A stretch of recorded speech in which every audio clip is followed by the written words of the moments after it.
Shalom lekulam, anachno beTel Aviv. This is Tel Aviv, a city that has one of the best beaches in the Mediterranean.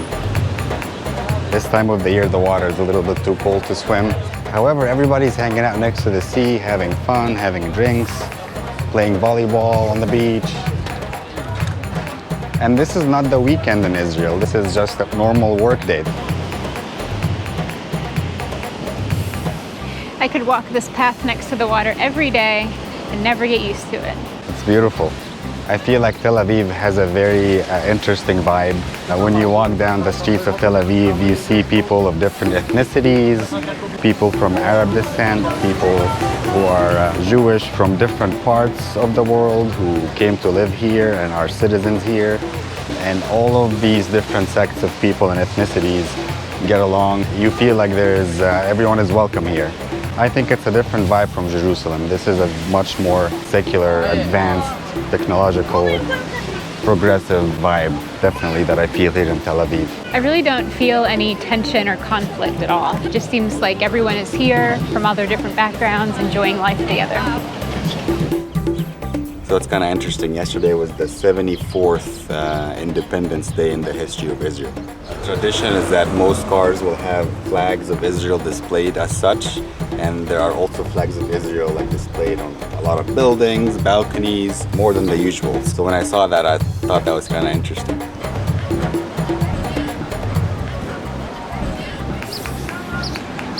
We're in Jaffa. This is basically the old town of Tel Aviv. And behind us is one of the sights to see here, the clock tower. The old town of Jaffa is famous for seafood because it used to be an ancient port. There's a lot of fishermen nearby and a lot of fresh fish. All of the restaurants that serve seafood, their stuff is very good and very fresh. We stopped at a restaurant in Jaffa for a late lunch, and as soon as we sat down, we had a lot of food. It seems like once you step into a restaurant, they just cover the whole table in 15 different types of appetizers.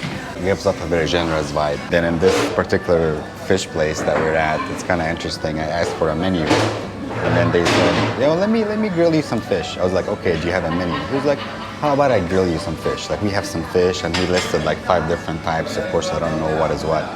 So I was like, "Okay, you do whatever you want." It's a very interesting experience. You just kind of go into a restaurant. You don't pick anything. They just give you what they want. Luckily, though, it's extremely good.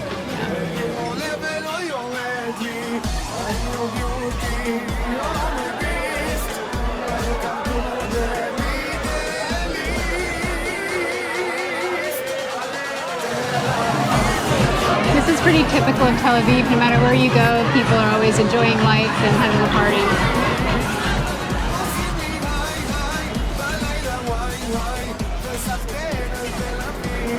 In Tel Aviv, there are plenty of Israeli citizens who are from Arab descent. They speak perfect Arabic, so that's good for me because I speak Arabic, so we can easily understand each other. That's one of my favorite things about Tel Aviv so far. It sort of feels like home. Probably our least favorite thing about Tel Aviv is the prices of things. It's kind of expensive here. Most restaurants cost 1.5 times the average restaurant in the US, yet it's not something that would deter us to have fun, definitely. The beach in Tel Aviv is amazing. It has such an awesome vibe. The facilities are state-of-the-art, like public restrooms. There's always trash cans available. There is public shades. There are even books that you can borrow and read. There's even places where you can kind of work out, kind of like an outdoor gym. We even have free Wi-Fi throughout this whole strip. This is unlike anything we've ever seen. It's perfect.